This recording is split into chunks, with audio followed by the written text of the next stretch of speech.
Thank you ever so much for the invitation, Kieran and colleagues. I'm really pleased to be here and to have the chance to have what was billed as a fireside chat with Annette, who's already complained to Kieran that there doesn't seem to be a fire, although she's pointed out a red light down here, which may... I'm very literal. Yeah, Yes. as you'll find out in a minute. So my role, I think, is to introduce Annette and then ask her questions which tap into her extensive knowledge of using evidence in policy and practice. Annette has a slightly different version of this where we have a conversation and I have to say things as well, and we'll see who wins that little tussle. So Annette and I think, I'm not sure the exact date, but it was late 1990s. When I was still a child. I was going to say when Annette was 10 and I was 13, and we were working together at Warwick University in a research centre, actually, which on reflection probably was ahead of its time, nothing to do with me, but we were researching things like how do public bodies work together in partnership to combat social exclusion and poverty, and co-producing that work with a consortium of 40 local authorities from across the UK. And yes, there was one from Wales, Torfaen. Meanwhile, Annette was working on an equally topical topic around the implications of an ageing society right back in the late 1990s on a programme which I think was called Better Government for Older People. And we were also researching with these local authorities the UK's relationship with Europe. So that's the only one that hasn't stood the test of time, but the others actually were remarkably prescient.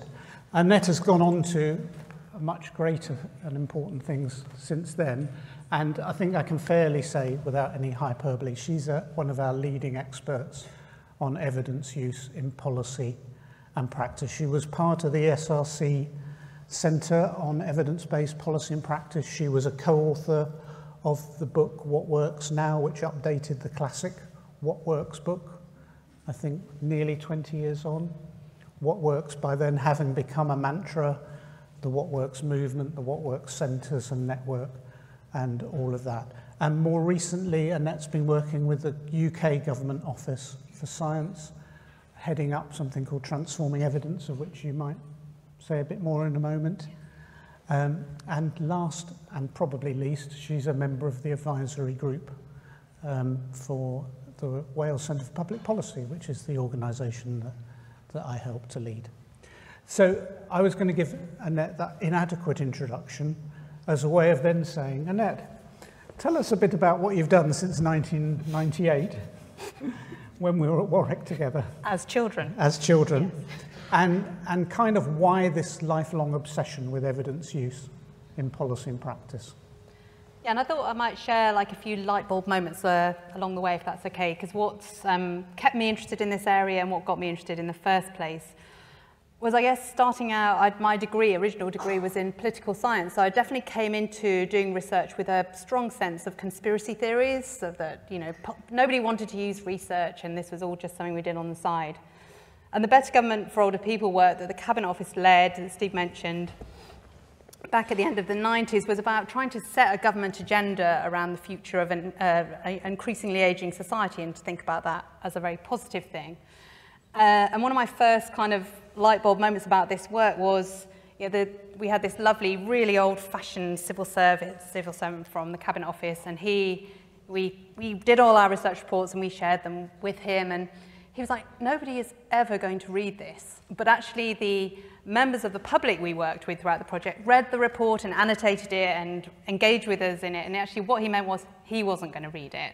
And that issue about who the stakeholders are for the work you do is really important. Like it's a very wide group of people, and you can never know who it is that engages with research who's going to be the person that makes it make a difference. Actually, the older people's group that worked with us on Better Government for Older People stayed together for the next 20 years and were very influential in policy. So from there, I had an opportunity to go into the UK Department of Health, where I spent a year as a very, very bad administrator. And one of the things that happened to me there in my pursuit of conspiracy theory was finding a colleague of mine's research in a filing cabinet. It's like the Hitchhiker's Guide to the Galaxy. In the bottom of a filing cabinet, a pile of his reports that he'd submitted to the department with the cover, remember compliment slips? A compliment slip on the top, that had just got lost. They were just lost. And not hidden away on purpose, but just that it made me think, you know, is there something we could just do here? Is there something we could do just about the filing and the systems and how we work to make sure that really, really interesting piece of work that I, from the outside, thought had been very influential, didn't just get lost in a filing cabinet. And so I got very interested in how we understand this journey of research into policy and practice, and I'm not sure I understand that a lot better than I did then. And the kind of pivotal moment for me, I did my PhD on how youth mentoring work was used in education policy. And I was working with Ray Pawson, who had very good connections with the Department for Education at the time. And we would go in and talk to them about our research, and they were lovely. And then the green paper came out on youth mentoring. There was no mention of any of our work. And I was really disappointed because I was tracking impact.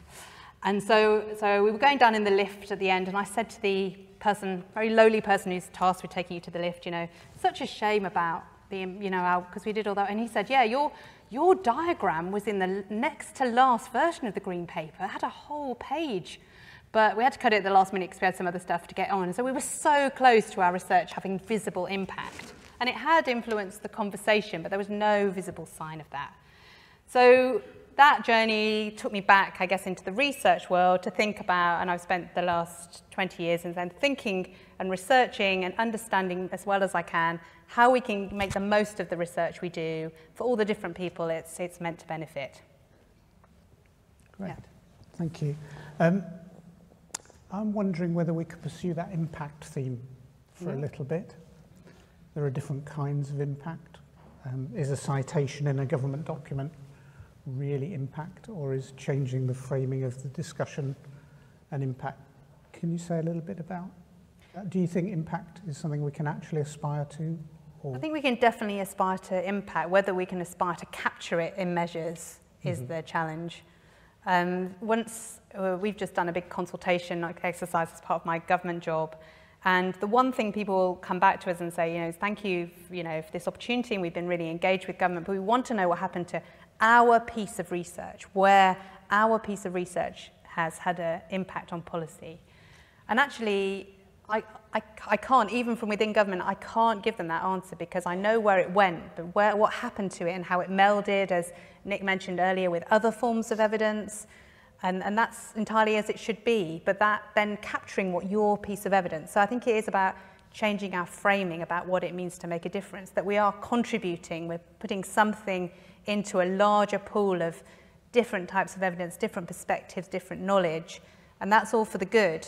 But that kind of pull back to show what one piece of work that we've been working on, where that trails, and I think that's that's not a fruitful place to put our energy. But can we avoid it in an era of ref? We should rebel? And well, we can write very nice accounts of what we think we can do, yeah. That's what people do. Okay. You can carry on doing that. We need to do that performance. It's a performance, but I do think we've also learnt a lot from doing it, actually, from trying to evidence and trying to understand what it means for research to make a difference. I think we've learnt from that journey, and that's been a good thing. Okay, thank you. We should have said it, or I should have said at the beginning, if you want to ask a question at any point, feel free. Otherwise, Annette and I will just gossip for the next hour, and that may or may not be interesting to listen to. So I think just try and catch our eye, and we'll pause, and I think there are roving mics. But if you don't wave at us, we'll just carry on rabbiting away, I think. Is that okay? You mentioned your role in Department of Health, but then more recently in government. Can we hear a bit about that? Yeah. So in December 2019, I went to work in the Government Office for Science, which is the part of government that oversees SAGE and all the emergency secretariats. So little did we know in December 2019 when we entered this really lovely government department that it was going to quadruple in size and become this very media-focused place to work. And what we were working on throughout that period was the kind of what we were calling kind of research for the COVID recovery. So we weren't engaged with we were the non-SAGE side of the department. And aside from the fact that in government there is better cake, shorter meetings, and better management, it's been a real eye-opener about how much integrity there is really within the civil service and how much effort there is to try and steer policy and try and find ways for research to be used.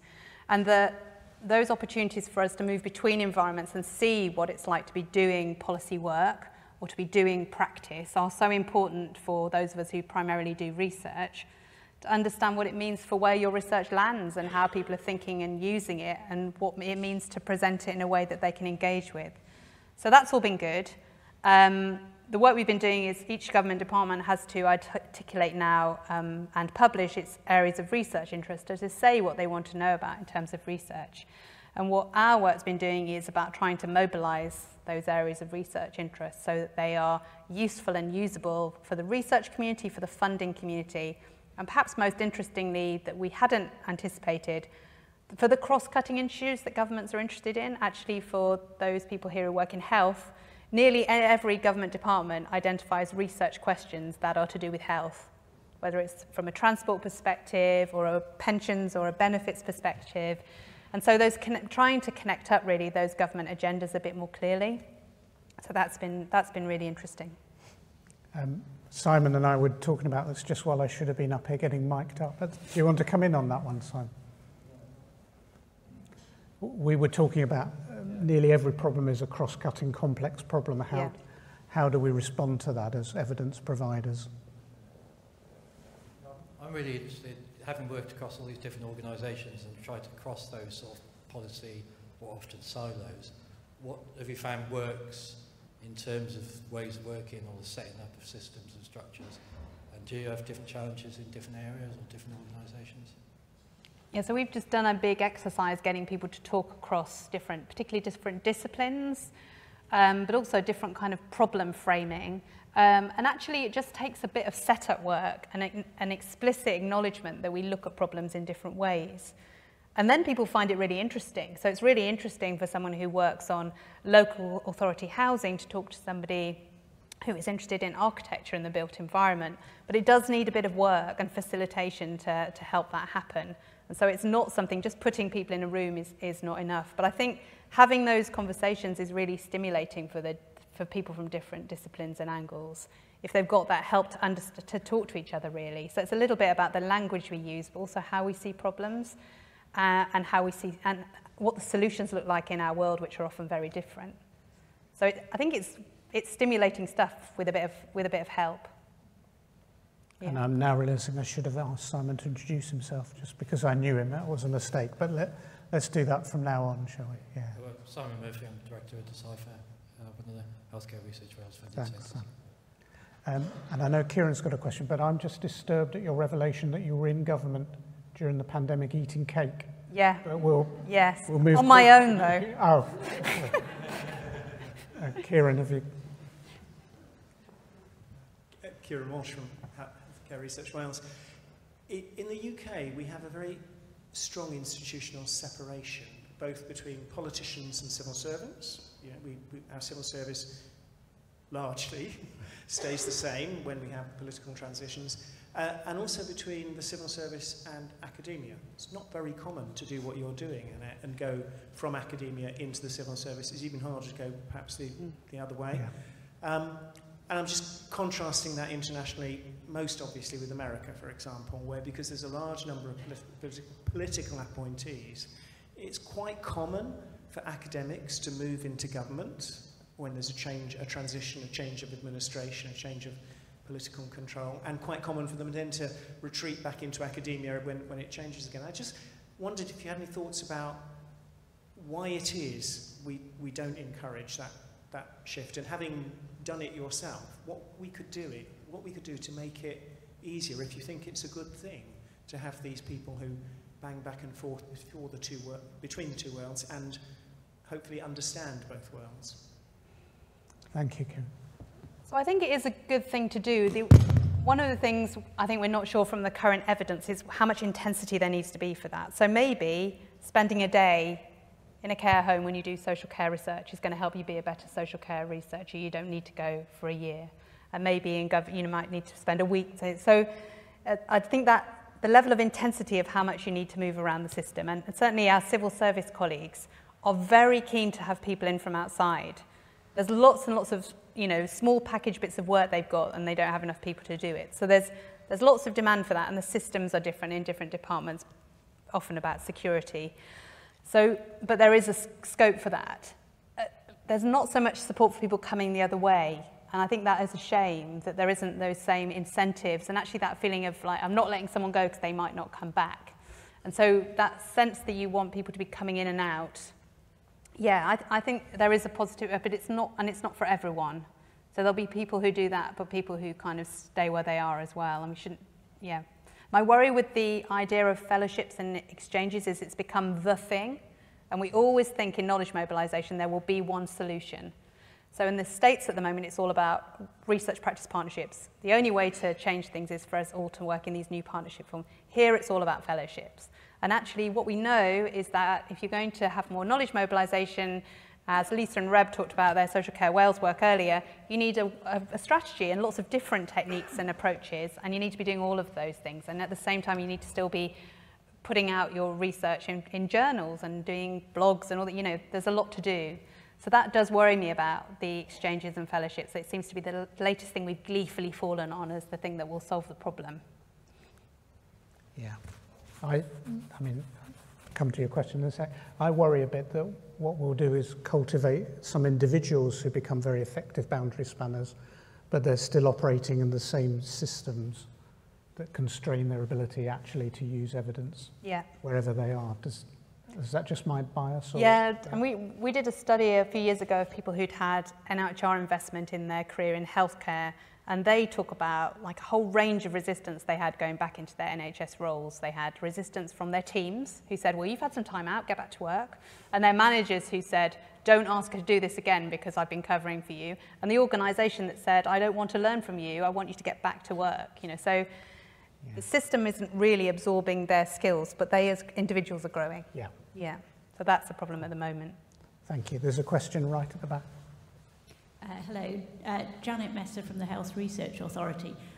Really interesting to think about that sharing of knowledge and understanding. But is there anything around suspicion from the public? So we know that there can be times when government-funded or government-commissioned research is regarded quite suspiciously by the public, and the research, therefore, it doesn't gain the same traction. Are there ways in which we can mitigate against that, or ways in which we handle that? This is one of the things I think that's been most interesting, moving around different government departments and different areas of policy, because this idea of kind of trust in government, which is lower than it ever was, is different for different departmental areas of responsibility. For the Home Office, for example, you know, in terms of their research portfolio, are rather nervous about what they put out as their research agenda. So it does differ depending on, and also within health, on the bits of health that you do.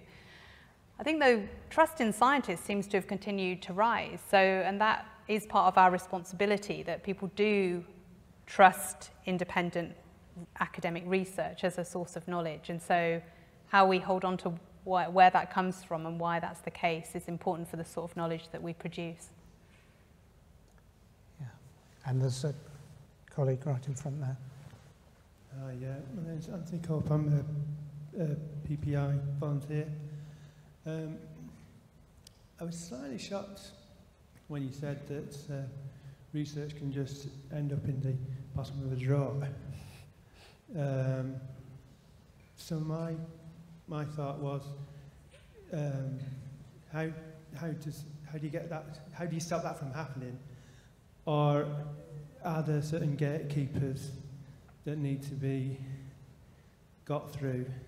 And at the end of the day, is it on the whim of a minister at the end of the day as to what actually is implemented? I think know so. It's a big question. No, it's a good. So when I found this research in a filing cabinet, this was in 2000, and I don't think it would happen in the same way now. So at that point, you know, you put your, it's hard to imagine, you put your research, your pile of reports in an envelope, and you took them to the post office, and you sent them to the department. We used to have to go down to the post office to pick up people's submitted either end of grant reports or their publications. And now there are so many ways that we can share our research that, and you know, we're not relying on that kind of very linear route that we produce a report and send it in and it will be shared, that we, you know, and there's an expectation that we will be sharing that research as we go along and in lots of different formats. So hopefully that wouldn't happen now, although there are still filing cabinets in the Department of Health, so there's something in them. We talk a lot about demand-led evidence mobilisation, and I think if something's ended up in a drawer, it's possibly because it's got lost, but it may be that nobody wanted it in the first place. So there's something, I think, about understanding the demand that's there, but also creating the demand for the research that you know is available or which you want to produce. And also that kind of timeliness that research can often take too long. And so when it is, so this may have been wanted when it was commissioned, but not necessarily wanted when it was submitted. Yeah. And at the start of the day, there was somebody talked about research needing to be nimble, and something we'd learned from the pandemic was to be more nimble with our research. And a number of people have mentioned that through the day, how they've, learned to do things quicker when needed, not all the time. And that's an important learning point we've had, I think, about how we can step up sometimes and do things much more rapidly. Yeah. It's a bit of a killer presenting evidence to a minister who her predecessor asked for, isn't it? And I've had that experience. It's not a good gig. I might come back to this in a minute, but let's take this question. Hello, thank you. Andrea Tales from CADA. Can I ask your opinion about wrth, especially in terms of those as a university doing research, good or bad, for research itself and for its dissemination and impact? Yeah. Should we say a little bit about what ref is, or does everyone? Yeah. So ref is the way the UK allocates funding to universities. So it's called the Research Excellence Framework, and it's an assessment, like all the assessments we're all subject to, of research performance, and it will distinguish who gets a lot of money and who gets less. It's good and bad. It's bad in my eyes because its framing of impact is simplistic and is single, most of us spend our time saying it's all about synthesis and what we know already, not about single studies, and here we have a single study-based setup. And it's good in that it's raised literacy across the UK, and you see that when you go to other countries. We can have this conversation now in universities that we couldn't before, so a bit of both. Do you agree, or is it all bad? No, I absolutely agree. Yeah, personally, it's been a godsend because I spend my time trying to encourage academic researchers to apply their evidence to questions which we're being asked by ministers and public services in Wales.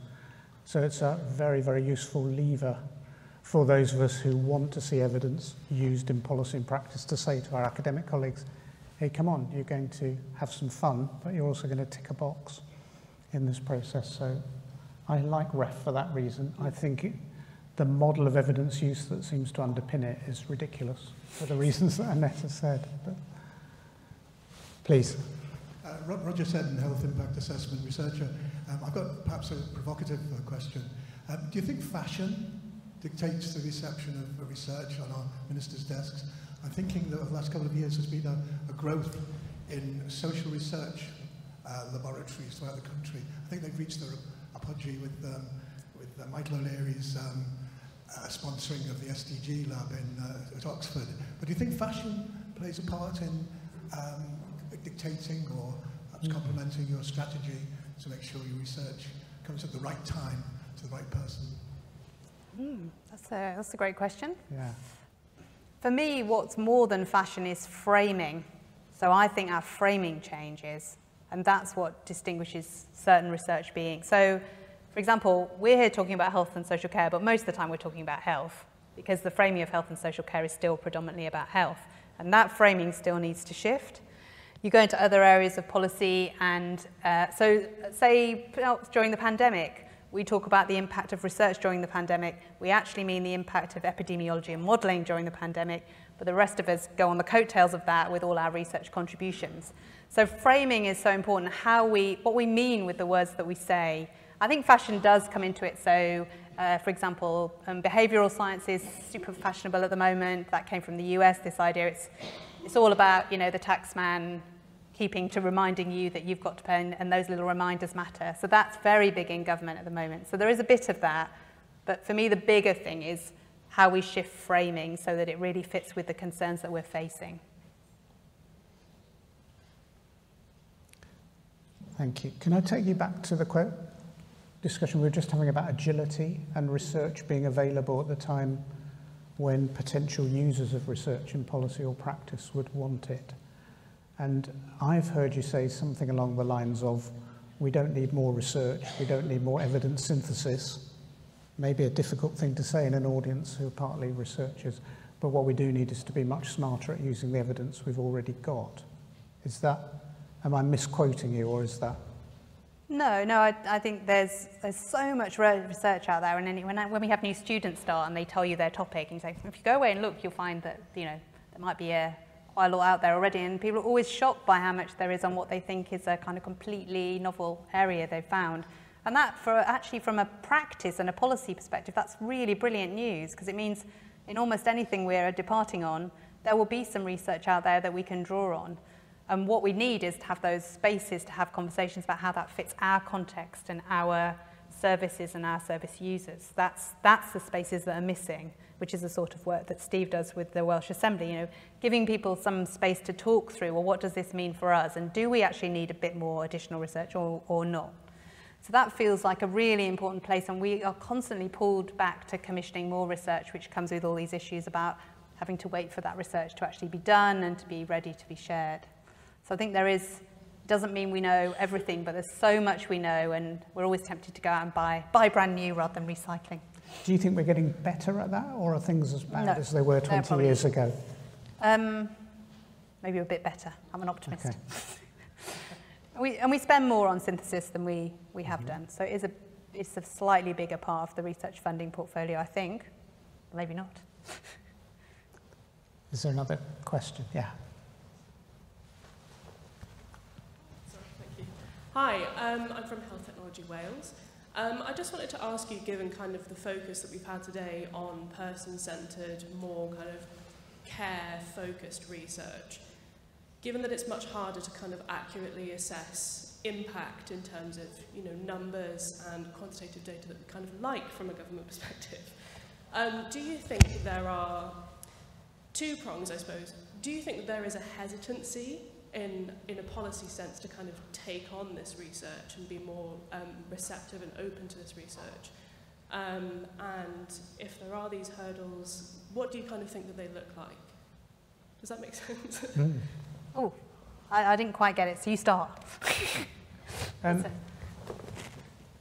Well, Annette's the expert in this, so I'm just buying a little bit of time. But I think there is a receptiveness to it amongst the policymakers who we work with, anyway. And I think people's stories and accounts are extremely powerful. They're not actually the kind of evidence that the centre that I'm part of generally deals with. But I think ministers are enormously swayed by what somebody said to them at the surgery in their constituency the previous week. And quite often, actually, in our discussions with them, are asking us, I've been told this 4 times now in the last 2 months. Is there any evidence which can back that up or help to explain it a bit more? So I'm not operating in the health and care world, so I'm treading carefully, but I think that for most policymakers, a person-centred approach is actually very meaningful. Yeah, I mean, it's one of the things I think is important about the kind of prioritisation space and why things like the James Lind Alliance are so important. That actually, what we know is that different stakeholders have very different research priorities, and what we need is to be able to give them space to negotiate and discuss those together and work out what really are the important questions, some of which will be just patients' questions and people who are using services questions, and some will just be policy questions, and some will be shared questions. But a lot of the time in kind of government discussions, that voice of kind of people who are using services or even delivering services gets a bit lost because there are so many stakeholders across government to think about. So I think how we bring everyone's perspective together when we set priorities feels to me like, certainly in our work, we've identified as something we want to do more and understand more. And there are people who do that and have clear, transparent processes for thinking about prioritisation.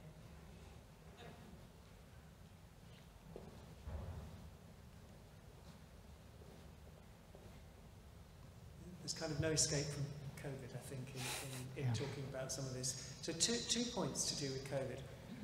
One was, you said we've kind of got too much research, and there is research on kind of everything.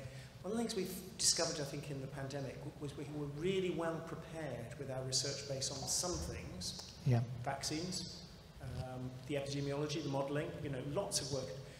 And yet we didn't know much about aerosol transmission, the effectiveness of face masks, transmission in workplace settings. And there were a bunch of problems which I think we might regard as boring but important, that the research community, for whatever reason, you might like to comment on why, hadn't really mobilised around. And I wonder if there's a lesson for us about how we organise the priority setting to see those boring but important things addressed. Connected to that, in my experience, having been a research funder for quite a long time, is the people who are always in the room, you know, that in the room where it happens, are the research community. So the people who come to your workshops, the people who turn up, people who are exercised will come to your, and that's how the agenda gets shaped. So if I give another COVID example, if you look at UKRI's rolling programme, there's a lot of research in there, quite interesting, quite important, but whether it was the necessary stuff is another question, because somebody who had spent their career researching homeless people wanted to do a project on the impact of COVID on the homeless. Important questions. And the converse of that, which has emerged, is the idea of a mission-based approach to research commissioning, where you say, well, no, we will take the problem, we will break it down, we will analyse it, and we won't let the research community set the agenda, we'll have mission-driven research. So I wanted you to comment on that issue of research gaps, but also whether we should think about prioritisation being much more driven by the agenda of the people who are going to use the research. Yeah, and I think the issue of funding definitely is an area that probably needs a shake-up. It's interesting, the British Academy have just put out some funding that they're going to fund on a kind of lottery basis. So, and they reckon that might be as good as, because the processes get so captured by certain vested interests. So I think thinking again about how we spend the money we have, particularly when it's in short supply, and spending more of it on synthesis and things like that seems really important. I think this issue about what you draw in when you need it. So one of the things that struck me during the pandemic, where I am, we have lots of anthropologists, and they were there saying, we do know quite a lot about pandemics, and they might as well not, we know about pandemics. We spend all our time, we've got stuff from Ebola, we've got, we can tell you about how communities respond, what we can do to help with that, how we can deal with fear, how we can deal with school, so it's also, there are the bits that people don't research, and then there's the research we recognise when the time, and how creative we are and how interdisciplinary we are when we do that thinking. I thought that was really interesting, how some people can be shouting very loud and people can't hear them. So how we go into those to really make the most of what we've got already when we face these. And then I guess the other thing linked to that is the importance of kind of foresight and horizon scanning.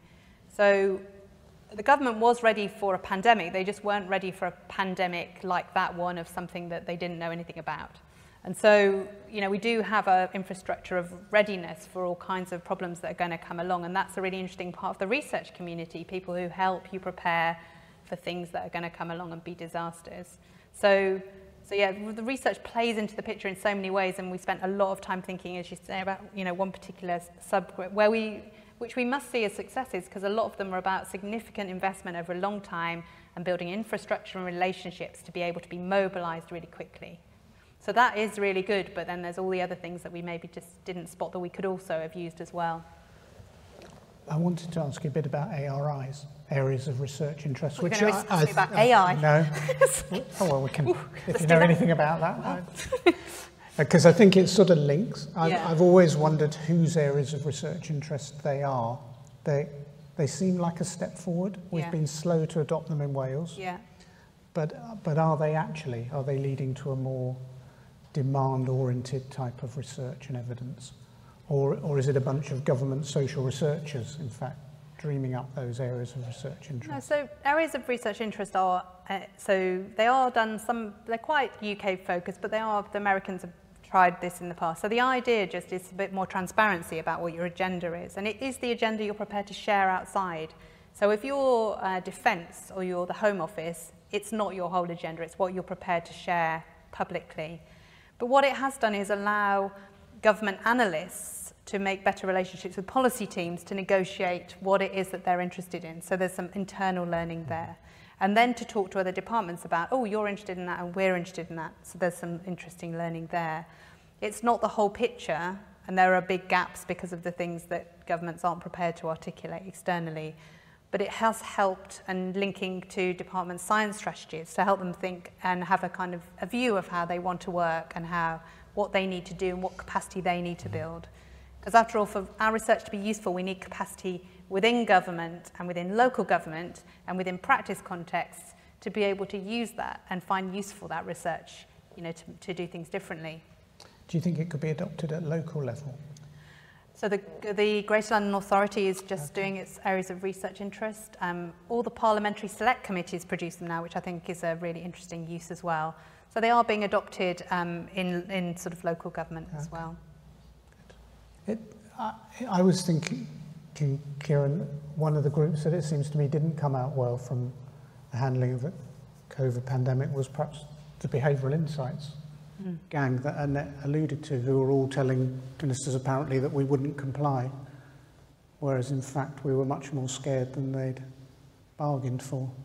So maybe we learnt some things about what we don't know and some things about what we do know and some things about what we thought we knew which we don't actually. Yeah. My research interviews always end with, what should I've asked you that I haven't done? So I'm going to give you the last word. Is there anything that you would want to share with this august audience that we haven't done? So I think the thing that I've picked up, a few things today which I've found really interesting, I'm going to take away. But I think a plea to the research community is always, and Nick just did a brilliant presentation about this, is about being more creative or using creativity. I mean, we are the masters of turning everything into the dullest report you're ever going to read. So we get tested on that as part of the process of becoming a researcher. And actually, if we're going to engage and have conversations, we need creative ways of presenting research so that we can have those conversations. I remember the first time when we were at Warwick, actually, and I ran a workshop for older people around our research, and someone put their hand up at the end and said, I've had a nice day, but I really was expecting to make something. And I said, well, I was expecting to sit around talking all day, so I met my objective. So that if we're really going to get research to be more useful in policy and practice, we need to pull ourselves away from this idea that research can only be presented in lots and lots of text. And then I think there is so much more potential for research to be useful and used for policy and practice. We always say, oh, it's about the patients and the service users, they need it in that format, but we all need things to be in an engaging format to really, find it useful. So we're on the hunt for a PhD presented through the medium of dance, or? Yeah, and actually Kieran will do a fire dance for us, yeah. Great. I want to ask you to thank Annette ever such a lot for sharing 20 years of wisdom with us in an hour. Thank you.